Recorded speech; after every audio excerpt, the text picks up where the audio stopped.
memanjatkan kehadirat Allah Subhanahu wa Ta'ala. Atas perkenannya kita bisa berkumpul pada acara Roadshow Ketahanan Keluarga Kota Cirebon dengan mengusung tema menciptakan kader Poskb dan Sumposkb yang handal, sukses, gemilang dalam membangun KKB BPK. Untuk kelancaran acara ini dan mudah-mudahan bermanfaat bagi peserta yang hadir, marilah kita bersama-sama membaca basmalah. Kepada yang terhormat Ibu Saudara SPDI dipersilakan.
Selanjutnya laporan penyelenggara oleh Kepala BPPKB Kota Cirebon. Kepada yang terhormat Ibu Dr. Hajah Diana Dewi MM dipersilakan. Assalamualaikum warahmatullahi wabarakatuh. Kepada Ibu, pada hari ini kita mengadakan roadshow ketahanan keluarga ini yang ketiga. Jadi kecamatan Kesambi waktu itu yang sudah kecamatan Pakalumpan, Kejaksaan dan kecamatan Jambi. Pertama-tama dan yang paling utama marilah kita panjatkan puji syukur kehadirat Allah Subhanahu wa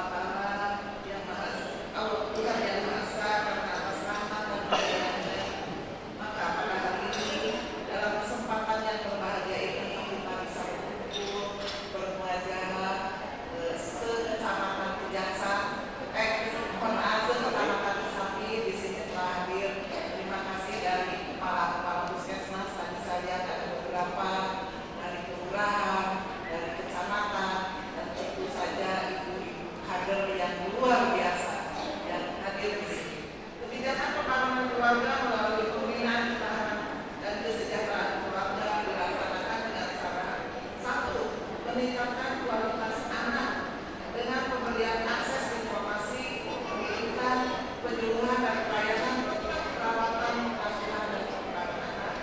2. Meningkatkan kualitas tenaga dengan pemberian akses informasi, pendidikan, konseling dan pelayanan tentang kehidupan keluarga. 3. Peningkatan kualitas hidup lansia agar tetap produktif dan berguna bagi keluarga dan masyarakat dengan pemberian kesempatan untuk berperan dalam kehidupan keluarga. 4. Pemberdayaan keluarga yang lengkap dengan memberikan perlindungan dan bantuan untuk mengembangkan diri agar setara dengan keluarga lainnya. 5. Peningkatan kualitas lingkungan keluarga. 6. Peningkatan akses dan ruang pada penerimaan informasi dan sumber daya ekonomi melalui usaha mikro keluarga. 7. Pengembangan cara inovatif untuk memberikan bantuan yang lebih efektif bagi keluarga miskin. Dan terakhir, penyelenggaraan upaya penghapusan kemiskinan terutama bagi perempuan yang berperan sebagai kepala keluarga. Dapat kami sampaikan bahwa kegiatan Konsol Ketahanan Keluarga Kota Cirebon ini dilaksanakan 4 kegiatan yang tadi saya sudah sebutkan. Yang pertama, Kecamatan Jasa, Kesatuan dan Pengalihan, dilaksanakan tanggal 23 Januari 2018 tepat di sini sama seperti itu di Hotel Jambul. Kedua, wilayah Kecamatan Harjamukti telah dilaksanakan pada tanggal 24 Januari 2018 tempatnya di Hotel Samaria. Ketiga, yaitu yang kita selenggarakan hari ini untuk Kecamatan Sakti pada tanggal 28 Agustus tahun 2018 tempat di Hotel Jambul. Dan yang terakhir besok untuk Kecamatan Pamukuk yaitu tanggal 29 Agustus tempatnya di Hotel C Jalan Pemuda, Terusan Pemuda. Demikian atas segala perhatiannya, aku ucapkan terima kasih. Mohon maaf atas segala kekurangan, baik kekurangan dalam penyelenggaraan maupun kekurangan dalam segala sesuatunya. Wabillahi taufiq wal hidayah. Wassalamualaikum warahmatullahi wabarakatuh. Terima kasih. Hadirin yang berbahagia, selanjutnya pembacaan doa kepada yang berhormat Haji M. Taufik ASSNMC dipersilakan. Bismillahirrahmanirrahim. Alhamdulillahirabbil alamin. Wassalatu wassalamu ala asyrofil anbiya'i wal mursalin wa ala alihi wa sahbihi ajma'in. Allahumma shalli ala sayyidina Muhammad wa ala ali sayyidina Muhammad. Ya Allah ya Rahman, untuk itu ya Allah, jadikan acara hari ini sebagai acara yang Kau ridhoi, yang membawa barokah, rahmat, taufik dan hidayah bagi kami semua dan bagi pemimpin kami, hingga tugas yang merupakan amanah darimu akan dapat dilaksanakan dengan sebaik-baiknya, penuh tanggung jawab, semangat yang tinggi demi terwujudnya kemajuan dalam pembangunan bangsa khususnya di Kota Cirebon. Kami jalan yang lurus, jalan yang Kau ridhoi, bukan jalan orang-orang yang sesat dan orang-orang yang Kau murkai. Ya Allah, ya Tuhan yang Maha Pengampun, Engkau Maha mengetahui terhadap kelemahan-kelemahan kami, terhadap kekurangan-kekurangan kami. Kepadamu-lah kami menyembah, kepadamu-lah kami memohon ampun. Kabulkanlah doa dan permohonan kami.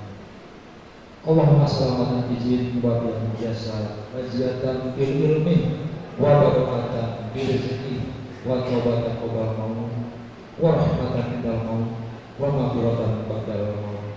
Allahumma hawwin alaina bi sakaratil maut wa najatan minan nar wa tawbatan minal hisab. Rabbana la tu'bana wa la hadana wa hab lana min ladunka rahmatan innaka antal wahhab.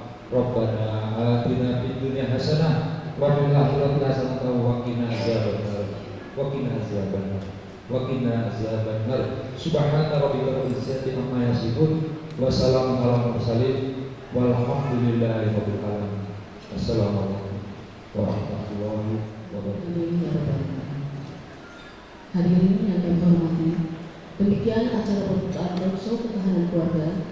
Terima kasih atas perhatiannya dan mohon maaf apabila ada yang tidak berkenan. Wassalamualaikum warahmatullahi wabarakatuh. Selanjutnya acara kami serahkan kepada Dr. Anastasi Sumodari selaku moderator. Dipersilakan. Assalamualaikum warahmatullahi wabarakatuh, Ibu Kota Cirebon dan yang terhormat narasumber dari BNN yang pada pagi hari ini akan menyampaikan materi tentang pengembangan tentang kaitannya antara sekarang keluarga dengan BNN di mana dari narasumber kita. Siapa beliau? Beliau adalah Bapak Siti Tinggal Kusuma SLSI dan Apoteker. Kelahiran Cirebon 3 Juli 1967. Jabatannya adalah Kepala Seksi Pencegahan dan Pemberdayaan Masyarakat BNN Kota Cirebon. Assalamualaikum warahmatullahi wabarakatuh.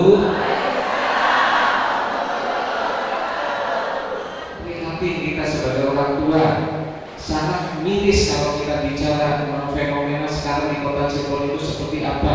Ya, sedikit memperkenalkan saja Bapak Ibu, di sini ada sebuah organisasi dari BNN. Bu Kepala ada salam saja dari Kepala BNN Kota Cirebon, karena jujur saja Bapak Ibu, hari ini sebetulnya sedang ada tim audit dari Inspektorat BNN Pusat. Tapi saya izin, alhamdulillah Pak Moderator, saya bisa hadir di tengah-tengah sesuai undangan pencegahan saya sendiri Siti Tinggal Kusuma tadi sudah saya dikenalkan. Di sini ada Kepala Seksi Rehabilitasi Ibu Bapak Dr. Ilyas dan satu lagi Kepala Seksi Pemberantasan. Beliau dari Polda Jabar. Masih banyak Bu Kepala. Masih takut kalau saya melaporkan nanti bagaimana pasien ditangkap enggak Pak? Bagaimana kalau misalnya ini kan macam-macam. Wajar masyarakat ada ketakutan. Di sini mungkin nanti saya akan menyampaikan kenapa mesti ditakuti. Justru harusnya bisa disyukuri. Hadirnya BNN di manapun atau di Kabupaten Kota Cirebon atau manapun seluruh Indonesia harusnya bisa disupport. Karena tujuannya adalah membantu masyarakat. Bantunya dengan mungkin di sini adanya ada di rehabilitasi. Pertanyaan sederhananya mudah Pak Ibu. Narkotika atau narkoba sebetulnya haram atau tidak Bapak Ibu? Pertanyaannya. Pak Moderator ada bonusnya Pak, ada bonus enggak Pak? Saya pengen tanya yang tidak mengharam siapa Bu? Bukan. Tidak haram, ada salah satu jenis narkotika termasuknya Pak yang namanya obat bius bisa digunakan di kedokteran. Jadi dibutuhkan di bidang kedokteran. Ini yang tidak haramnya. Tapi kalau disalahgunakan, menurut saya itu yang haramnya. Terima kasih. Betul Ibu, jawabannya tepat sekali. Narkoba akan menjadi haram apabila narkoba digunakan atau disalahgunakan. Digunakannya tidak sesuai dengan peruntukannya. Karena berdasarkan Undang-Undang 35 tahun 2009 sudah jelas. Narkoba kalau berdasarkan definisi narkoba adalah zat atau obat, baik sintetis maupun sintetis dari tanaman atau bukan tanaman, dapat digunakan untuk menghilangkan rasa nyeri dan dapat menimbulkan ketergantungan. Apabila kita tidak dapat melakukan hal yang besar atau hal yang luar biasa, lakukanlah hal yang terkecil tapi dengan cara yang hebat, dengan cara yang luar biasa, big way. Jadi silakan Ibu. Nah di situ Pak. Jadi saya yakin Ibu mampu melakukan hal yang kecil tapi sangat luar biasa, sangat bermanfaat buat anak-anak kita. Percayalah, insya Allah. Nah, di sini Bu, gelombang narkoba itu seperti ini. Awalnya mungkin tetesan air, tetesan air, sekarang sama yang menjadi pusaran. Bahkan sekarang mungkin tidak menutup kemungkinan sebalik menjadi tsunami buat negara kita. Bapak Ibu, narkoba atau jenis sabu-sabu itu harganya di Indonesia cukup mahal. Makanya bisnis narkoba di Indonesia saya jamin menguntungkan sekali. Obat-obat berbahaya ini psikotropika itu dengan bahan aditif lainnya, atau kalau aja narkotika, psikotropika, zat aditif lainnya. Kata di sini bahan aditif sama saja. Narkotika dibagi dalam 3 golongan Bapak Ibu. Golongan 1 terdiri dari ini. Justru inilah yang banyak disalahgunakan oleh masyarakat karena memang daya ininya ketergantungannya lebih kuat dibandingkan kayak petidin, kodein atau apa tadi. Golongan 1 hanya digunakan untuk kepentingan iptek. tidak untuk kepentingan obat. Tapi golongan 2 hanya dapat digunakan ipek dan pengobatan yang salah satunya adalah peptidin dan morfin. Golongan 3 hanya digunakan untuk pengobatan saja. Sedangkan psikotropika ini ekstasi, metamfetamin, amfetamin, sabu. Ini hampir sama ini rekayasa buatan asing kimia rekayasa. Bahan aditif lainnya seperti bahan-bahan yang biasa ditemui di rumah kita, kopi, nikotin, miras, lem kayu, aseton, dan cat bensin. Yang mengerikan adalah lem. Nah, mungkin tujuan kegiatan di sini Pak, dan kegiatan saat ini adalah mengajak seluruh peserta untuk peduli terhadap permasalahan narkoba di lingkungan kerja, instansi pemerintah dunia maupun usaha masyarakat. Nah, saya ingin berharap Bapak dan Ibu sebagai seorang penyuluh KB ataupun apa namanya, sebagai kader, penyuluh, penggiat, satgas dan sebagainya, tolong Bapak Ibu sisihkan 1 menit, 5 menit, 2 menit atau berapa menit semampunya Ibu sampaikan tentang bahaya penyalahgunaan narkoba kepada audiens yang Ibu akan Ibu suruh. Nanti teman kami siapapun orangnya, bantu kami pasti untuk direhabilitasi. Insya Allah kami bantu Bu. Yang penting ada niat kuat dari masyarakat itu sendiri. Gratis Bu, mumpung. Saya akhiri wabillahi taufiq wal hidayah. Assalamualaikum warahmatullahi wabarakatuh. Alhamdulillah,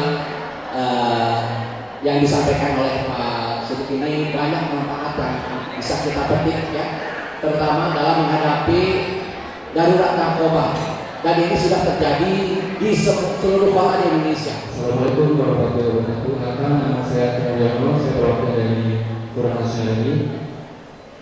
Pada yang hormat Bapak Siddiq, saya ingin bertanya dengan yang tadi sudah Bapak sampaikan bahwasanya banyak sekali tempat kos dijadikan sebagai tempat peredaran narkoba dan penyalahgunaan narkoba, dan gimana caranya kita sebagai masyarakat, karena kita juga kan kos itu dimana-mana Pak, dan kita sebagai masyarakat bagaimana caranya untuk mencegah penyalahgunaan narkoba. Assalamualaikum warahmatullahi wabarakatuh. Selamat Ibu, nama saya Siti Gadisi dari Kelurahan Piringan, dan pasti juga sering bertemu saya.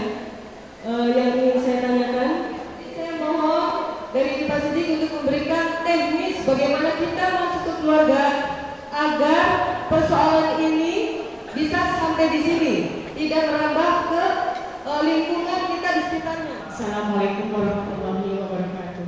Saya dari Kelurahan Pertiringan. Nama saya Eka Sapitri. Saya mau menanyakan agar tidak adanya narkoba atau kita bisa mencegah anak tidak itu bagaimana ya Pak? Sedangkan di tempat itu ada apoteknya Pak. Assalamualaikum warahmatullahi wabarakatuh. Saya Sinta dari Kelurahan Karya Mulia Pak. Saya mau tanyakan ini Pak, kalau ada anggota keluarga kita yang kena narkoba, harusnya kemana dulu? Ke BNN dulu atau ke puskesmas dulu? Saya Sri Anissa dari Kelurahan Karya Mulia. Yang ingin saya tanyakan ya Pak ya, yaitu kalau ada yang ketangkep itu bagusnya direhabilitasi atau di penjara sih Pak? Bismillahirrahmanirrahim. Assalamualaikum warahmatullahi wabarakatuh. Saya mau menanyakan tentang bagaimana cara merekrut anak-anak muda itu yang sudah ketergantungan narkoba untuk mau melakukan rehabilitasi. Jadi bagaimana untuk mengantisipasi kos-kosan kita? Betul Kesambi adalah wilayah paling rawan karena memang kecamatan Kesambilan kos-kosannya itu yang paling banyak kalau nggak salah, dan juga objek-objek hiburannya juga ada di Kesambi banyaknya, karena kecamatan saja maksudnya kecamatan Kesambi di Jalan Cipto di Pekiringan tadi Bu Denisi menanyakan. Pasti bagaimana? Memang kalau dibicara masalah teknis, memang masing-masing saya percaya kader-kader itu punya teknis sendiri-sendiri Bu. Artinya mungkin secara teori mungkin normatif saja harus begini-begini, tapi yang kami lakukan biasanya contoh kepada anak-anak pelajar kita, kalau sampai ada ditanya guru BK sedih Pak, menyangka kok BNN mampu sehingga anak itu mengakui kalau saya bukan anak saya, maksudnya anak itu mengakui menggunakan obat-obatan bahkan mengedarkan. Kami sistemnya sedikit agak keras Bu, sedikit agak mengancam gitu Pak. Jadi menurut secara teknisnya Bapak silakan pelajari karena tempat-tempat kos itu. Kalau memang tempat kosnya laki perempuan, tendensi Pak dicampur, walaupun kamar-kamar gitu ya, maksudnya ada bisa terima laki, bisa terima perempuan, itu berat sekali. Apalagi maaf, di samping itu banyak sekali tempat kos yang profesinya wanita malam, banyak sekali. Nah, tinggal bapak ibu yang mempunyai usaha kos, tolong sedikit agak selektif saja Pak Ibu. Bagaimana teknisnya? Tadi pendekatan. Kalau misalkan pendekatannya secara apa sih ya bahasa daerah, bahasa dusun mungkin nggak akan. Kalau ada anggota keluarga yang kena, kemana? Mereka itu harus ditanggulangi sama dokter, puskesmas, ke BNN atau ke kepolisian, begitu tadi ya. Kemudian bagaimana menanggulangi yang sakau itu yang sudah kena, yang ketagihan ya. Dan yang ketiga, yang keempatnya itu tadi pertanyaan terakhir.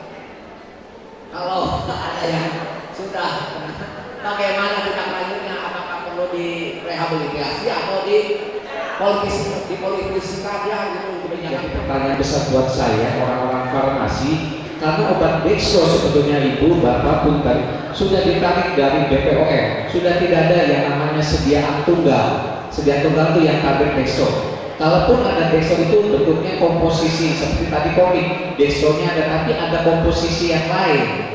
Nah inilah yang sedang kita telusuri sebenarnya. Kita juga berdebu yang aman itu. Saya juga bingung di rumah di situ, tapi kami nggak bisa ngapa-ngapain. Bingung. Itu satu. Yang kedua nggak bisa ngapa-ngapainnya. Yang kedua adalah BNN kewenangannya hanya di Undang-Undang Nomor 35. Sedangkan obat-obatan adanya di Undang-Undang Kesehatan Nomor 36. Kalaupun secara tidak langsung kami melakukan penangkapan, seperti yang tadi saya bilang di depan musuh gadis yang hampir 200 tablet, kami tangkap Pak, tapi barang bukti dan masalah pemberkasannya itu kami limpahkan ke kepolisian, ke Sat Narkoba, ataukah dijebloskan ke dalam penjara.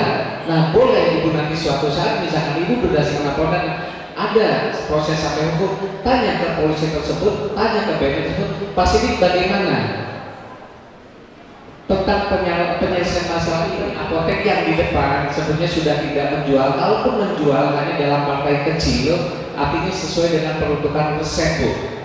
Tapi masalah yang tetangga kita yang di belakang itu, ini yang jadi tanda tanya besar buat saya juga sebetulnya, itu dapat dari mana tuh barang. Kedua tadi Pasidik bagaimana kalau misalkan ada keluarga kita terindikasi narkoba, apakah dilarikan ke BNN ataukah ke puskesmas terdekat, gitu ya Bu ya, atau ke polisi, gitu ya Bu ya.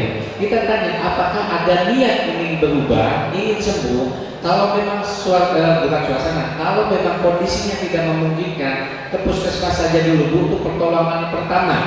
Tapi kalau untuk proses rehabilitasi itu silakan ke kami, ke BNN, datang kalau memang itu masih anak-anak diantar oleh orang tua atau walinya. Tapi kalau dia sudah cukup umur bisa datang sendiri. Silakan, akan kami bantu Bu, akan kami fasilitasi untuk proses rehabilitasinya seperti itu. Nah sakau tadi pertanyaan Ibu, kalau memang melihat orang yang sedang sakau apa Bu? Kira-kira singkat arti makna. Kalau narkoba di balai besar di rehabilitasi kita biarkan. Ya, karena itu proses pemberontakan dalam tubuhnya untuk menagih tadi Bapak yang katakan ketagihan, misalnya baru teriak-teriak, jerit-jerit atau gimana, boleh nggak apa-apa. Karena dia tadi mengeluarkan semua energi negatifnya dia keluarkan. Toh nanti biasanya setengah jam dia sudah lemes, tidur sendiri baru kita rehab, maksudnya kita obati kembali gitu. Pertanyaan yang terakhir tadi Ibu, Pak, bagaimana kalau misalkan kita menangkap Ibu berdasarkan undang-undang, kalau dia sebagai korban pengguna coba-coba, undang-undang amanatnya adalah direhabilitasi. Tapi tidak masuk dalam jaringan narkoba, dia akan diproses hukum. Tapi kalau betul-betul dia sebagai korban, prosesnya adalah direhabilitasi Bu. Satu tiga enggak Bapak-bapak. Iya, baik Ibu tadi cara merekrut siapapun masyarakat yang terindikasi narkoba atau melatih sikap penyalahgunaan narkoba untuk direhabilitasi. Sebenarnya pertama adalah memberikan keyakinan kepada mereka ingin sadar atau tidak. Kalau masih belum ingin sadar, percuma juga pencegahan dan pemberantasan penyalahgunaan dan peredaran gelap narkoba. Kalau nomor telepon kantor 0231 kode Cirebon maksud 0231 230 970. Kalau mau japri ke saya boleh Ibu 0812 8693 7070. Itu saya, ada WA-nya begitu. Ibu-ibu, bapak, kalau kita berbicara dengan ketahanan keluarga, kira-kira apa yang ada pada pikiran kita? Oh, keluarga yang bahagia. Oke. Pertanyaan berikutnya, ibu-ibu berkeluarga, punya nggak cita-cita, punya nggak harapan? Punya. Keluarga sehat, keluarga yang sejahtera. Isinya apa coba membina apa? Ya, membina tumbuh kembang keluarga. Wassalamualaikum warahmatullahi wabarakatuh.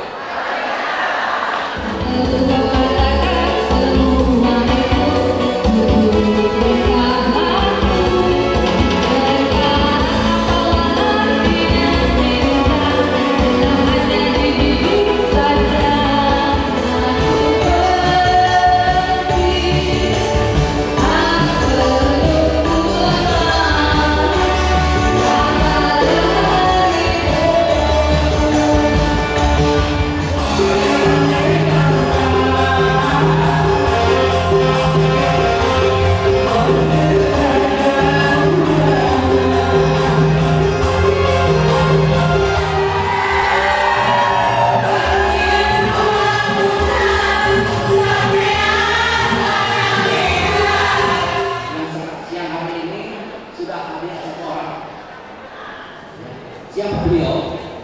Kami panggil Ibu Elizabeth Sambasoka. Silakan. Ibu Elizabeth Sambasoka ini adalah psikolog pendidikan anak dan keluarga.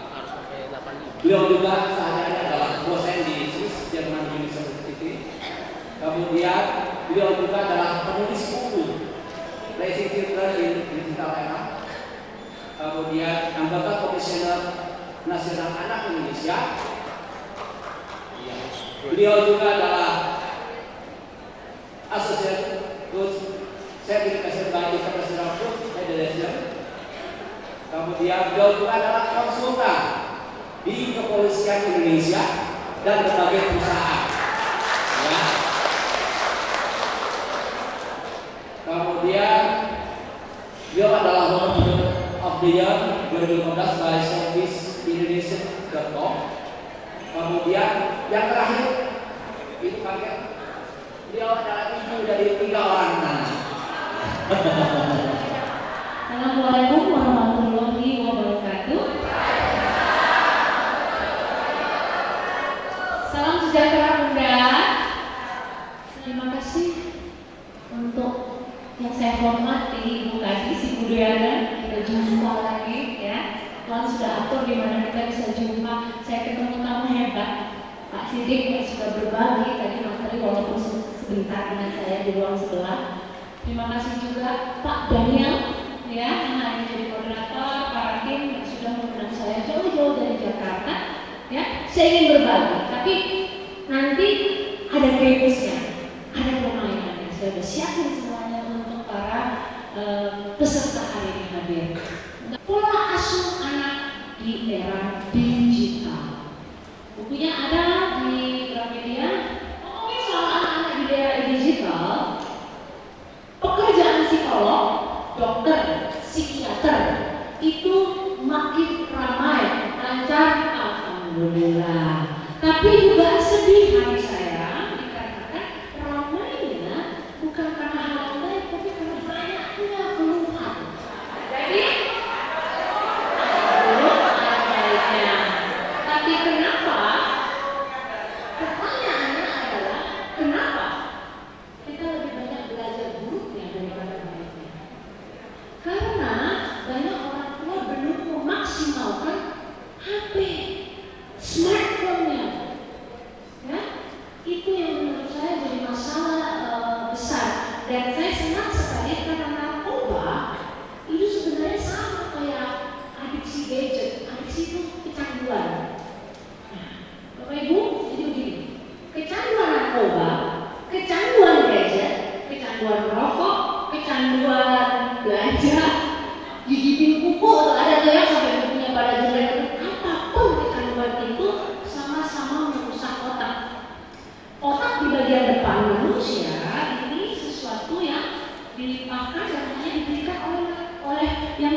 gitu ya.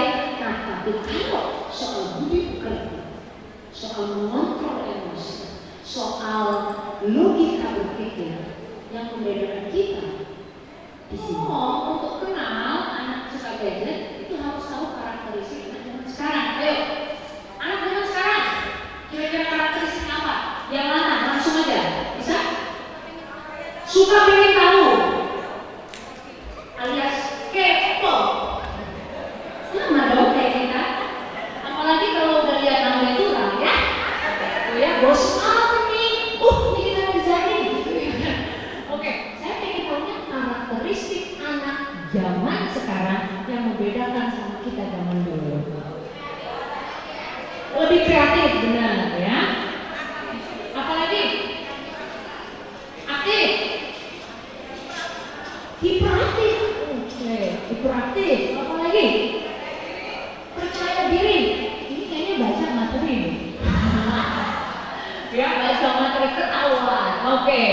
Kalau mau ngomong kok yang disebutkan lebih banyak, tadi lebih banyak buruknya.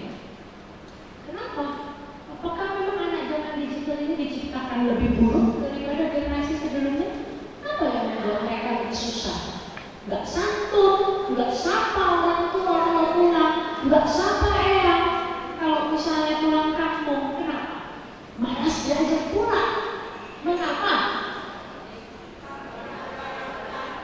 Karena salah kita.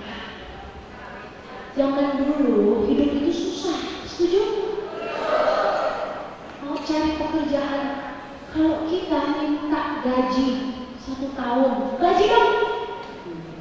Nggak dikasih ya nggak apa-apa kita kerja, karena lahan pekerjaan tidak bagus. Tapi anak milenial sekarang kalau nggak dikasih, tidak memiliki daya juang, dan itu semua salah. Bunda, ayahnya, percayakah Anda kalau saya katakan dari bulan Februari saya mengelilingi Makassar, Bali B, Cirebon, Jakarta, Toraja, dan Medan. Jadi ada beberapa kota. Dan melihat orang tua punya satu kesamaan yang saya lihat itu dengan jelas. Mereka semua sayang anak.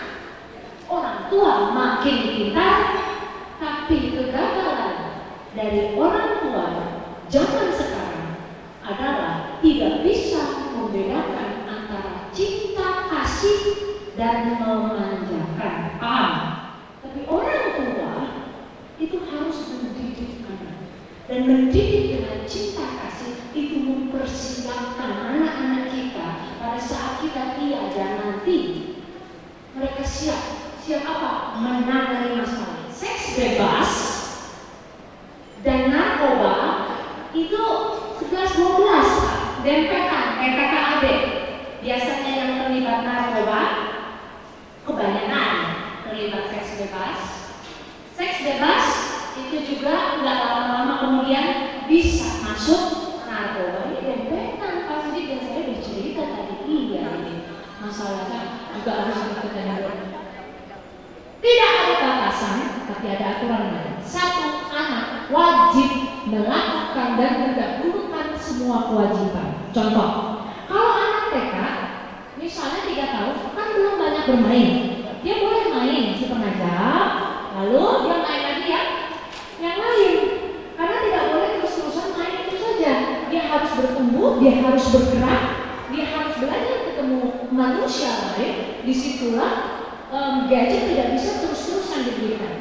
Apa yang terjadi kalau anak sudah SD atau SMP? Berapa jam? Pengalaman saya hampir tidak bisa. Karena kalau kurang anak SD mulai jam berapa? Jam 2. Dia sampai jam 2 apa? Kewajiban apa yang harus dipenuhi? Ke rumah. Bisa tidur siang, makan, apa lagi? PR, pekerjaan rumah, belajar dan sebagainya. Dia bersosialisasi dengan anak. Ada waktu untuk main-main? Semua jangan tidak ada. Makanya banyak orang tua di kota-kota besar pakai aturan bahwa gadget hanya diberikan pada saat libur alias Jumat siang, Sabtu, Minggu. Apa sebutannya? Weekend. Salah terjadi ketika orang tua memberi memberikan anak itu di weekend, Sabtu dan Minggu, itu anak bangun jam 6 pagi, pertama kali yang dilakukan adalah dia main. Dia main, dia tidak mau mandi, tidak mau gosok gigi, tidak mau sarapan, nanti makan siang, main lagi sampai sore, sampai malam. Jadi konsepnya salah kalau dibilang anak boleh main itu Sabtu Minggu. Yang benar adalah silakan memberikan gadget kapanpun, tapi semua kewajiban satu harus dipenuhi. Kedua, variasi permainan. Anak kan harus bermain, itu harus ada layangan. Apalagi anak kan bisa lari, coklat, sepeda, bola, apalagi banyak fasilitas itu aja yang bisa dimanfaatkan oleh anak-anak. Tapi sayang sekali sepi. Sudah berkurang. Yuk, fix family games. Anda harus lihat usianya. Usianya ada 37 tahun, 13, 18 atau semua umur. Itu versi Indonesia.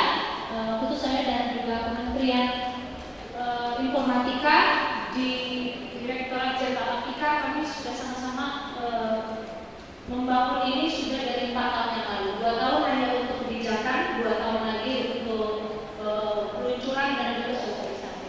Ya, itu IGKAS, Indonesian Game. Banyak anak-anak itu sudah membuli lewat sosial media dan banyak sekali yang dipersekusi. Ya kan? Ngatain istilahnya tuh hater, kalau ya kan ya. Oh, ada yang menghina presiden, ya enggak? Tangkap. Ada yang menghina ini, hati-hati, sudah ada hukumnya sekarang. Ada juga mau belajar dari Wira. Pak Daniel setuju? Pak Daniel mungkin akan bacakan sedikit dulu. Yang sebenarnya saya serahkan kepada Bapak Daniel. Terima kasih banyak. Kami panggil Ibu Ketua Tim Penggerak PKK Kota Cirebon. Beliau adalah dokter kedokteran tidak dapat diagnosi. Kelahiran Purwakarta 25 Maret 1970. Jabatan Rektor Kepala. Rumah di Bandung di Jalan Sukamegara nomor 9 Kami. Kemudian alamat kantornya di Jalan Raya Sendang nomor 12. Pendidikan S1 Fisik Administrasi Negara tahun 92, S2-nya di Pasca Sarjana 4, Sosiologi Antropologi 2003, kemudian S3-nya Pasca Sarjana 4, Ilmu Administrasi Negara 2006.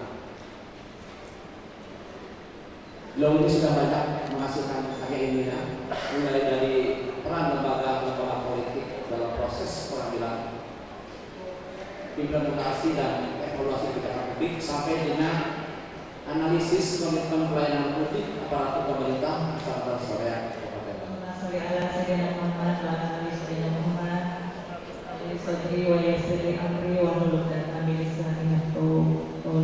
Siapa yang usia perkawinannya di atas 25 tahun?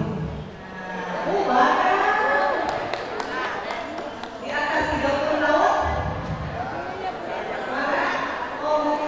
Siapa namanya? Ibu Supono. Ibu Supono usianya berapa? 70 tahun tapi masih sehat begini ya?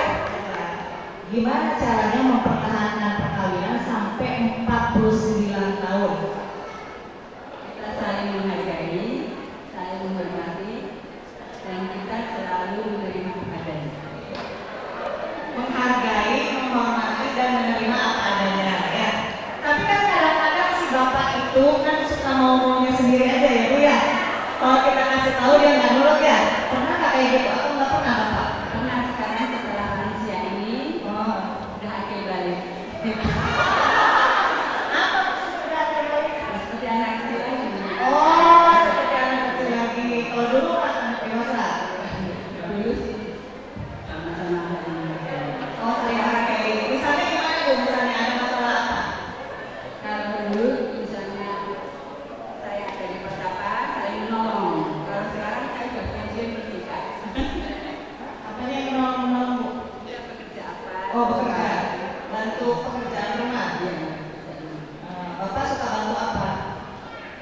Dulu waktu kalau saya sedang dinas, ada ujian ya dia menguji. Oh, menguji. Bapak-bapak, dengerin jangan main HP, ya.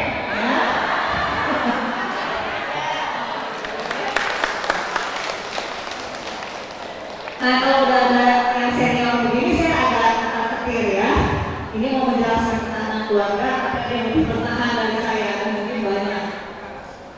Memang susah ya. Kita ngomong tentang keluarga kita sendiri gimana ya?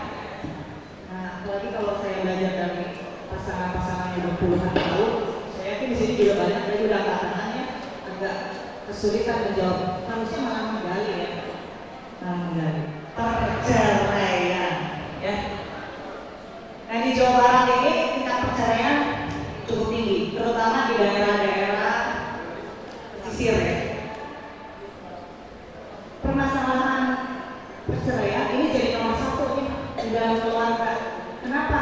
Ternyata masalahnya banyak, ya. Makin kesini tingkat perceraian makin tinggi. Kenapa coba Bu? Kenapa? Sudah banyak ya. Mandiri, sekarang perempuan mandiri nggak? Mandiri, mandirian ekonomi itu ternyata salah satunya menjadi pemicu perceraian. Nah oleh karena itu, nah ini ada PHK nih ya. Ini perempuan mesti bisa-bisa apa? Menempatkan diri ya. Apa masalahnya kalau nggak baik untuk ubah jadi baiknya susah, ya. Nah kalau agama kita mengajarkan bagaimana? Harus ya soleh dulu ya, lihat dulu agamanya. Kamu soleh sirku Allah pasti sirku kayak kurang. Tapi kalau nggak soleh Allah aja nggak takut, apalagi kita sama pasangan yang baru kenal ya. Jadi kita anak-anak kita nih yang gadis-gadis, gimana cara suami yang takut sama Allah. Yang kedua permasalahan kita adalah apa? LGBT. Tidak sedikit kok di lingkungan keluarga kita yang suaminya suka dengan laki-laki lain. Mama beberapa kali nanti dia akan mendengarkan. Hati-hati Bu, keluar masuk tempat fitness, di tempat fitness itu banyak sekali. Nah, jadi ibu kalau anaknya tidak mau dinikahkan, usianya sudah cukup dewasa, ini harus sudah mulai curiga. Apakah dia tidak suka dengan perempuan atau dia kalau perempuan tidak suka dengan laki-laki? Harus dicurigai anak kita ngamar berdua sama teman perempuannya. Di Jabar ini penggunaan narkoba ini naik 26,7%. Ini data tahun 2017 ya. Dan Kota Bandung menduduki urutan pertama. Nah, ini Bu, bentar. Tadi Prajajin yang paling tinggi adalah yang perusak rumah tangga. Jadi dia dikasih award sama Rajajinnya. Nah, yang pertama kali harus kita lakukan tadi meruqyah rumah. Assalamualaikum warahmatullahi wabarakatuh. Berikutnya kami panggil dua narasumber ini ke depan. Kita masih banyak menyisakan waktu dan kita gunakan untuk share ya, untuk bertanya kepada dua orang narasumber. Assalamualaikum warahmatullahi wabarakatuh. Bagaimana manajemen hati saya agar tidak menjadikan suatu beban dalam saya melaksanakan tugas sebagai kader PKK dan sebagai istri. Nama saya Putri Rawati, saya juga dari Kelurahan Kuringan. Saya mau bertanya kepada Bu Emi, ini pengalaman pribadi ya Bu. Jadi saya punya anak, saya sudah coba memantau dia untuk tidak gila gadget gitu ya Bu, apalagi untuk permainan game. Sedangkan saya orang sibuk ya Bu, nggak selalu di rumah. Kalau ada saya mungkin bisa terkontrol, tapi kadang-kadang saya baru pulang, saya tanya ke kakaknya, dari tadi pulang sekolah udah main game terus sampai sore. Jadi bagaimana caranya memotivasi saya supaya tidak terlalu banyak main game? Begitu aja Bu, makasih. Wassalamualaikum warahmatullahi wabarakatuh. Saya Sita dari Kelurahan Raya Mulia. Tadi sedikit dibahas tentang LGBT ya Bu. Sebenarnya homoseksual itu dapat disembuhkan apa tidak? Terus kalau misalnya disembuhkan, bagaimana cara menyembuhkannya? Terus satu lagi, kalau disembuh ada nggak ya wadah buat orang-orang yang terkena penyakit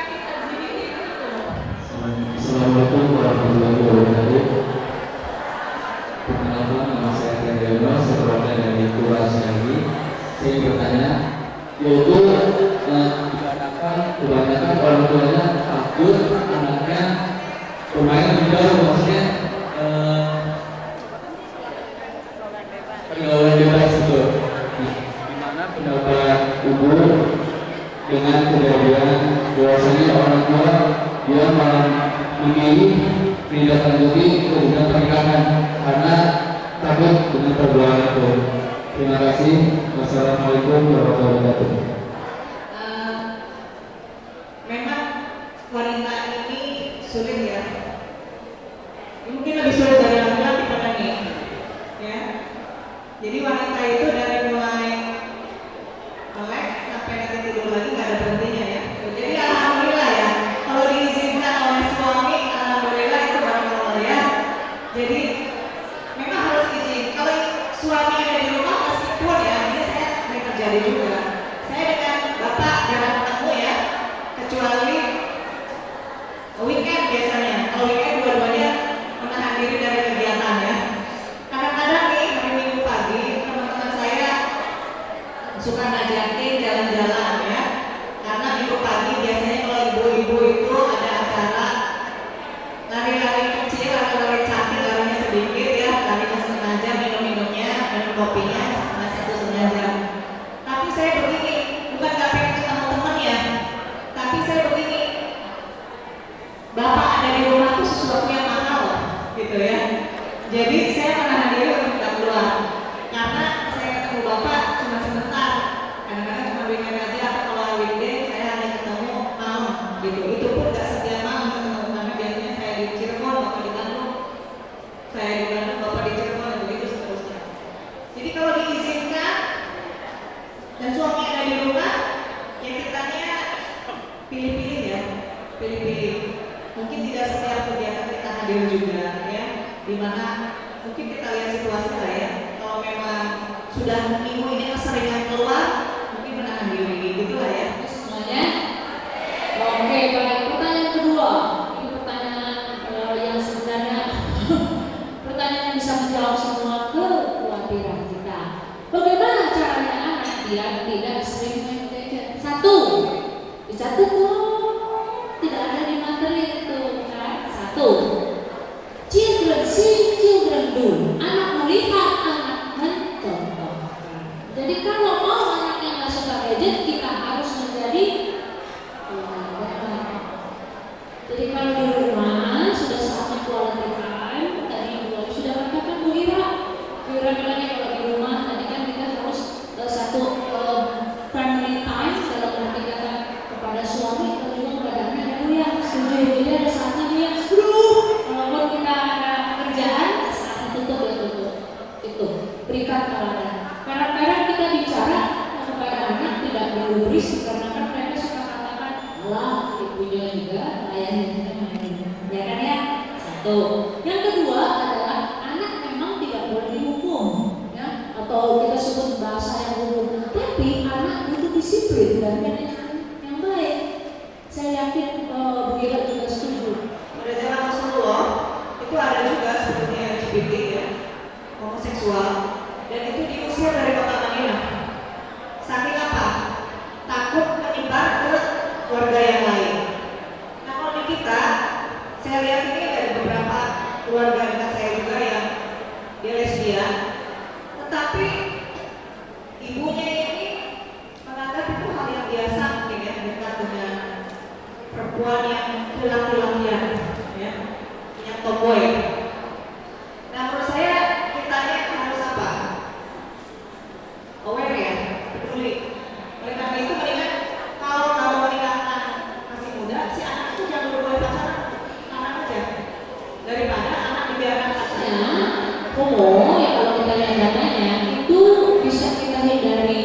Nah, Anda ingin tahu kan bagaimana menghindarinya? Salah satu selain supervisi, untuk laki-laki penyuka sesama jenis biasanya mereka itu memiliki trauma dengan ayah atau kurang sosok ayah, entah itu ayahnya meninggal dunia atau ayahnya tidak pernah hadir dalam hidupnya, atau ayahnya terlalu keras, atau ayahnya ada di rumah tapi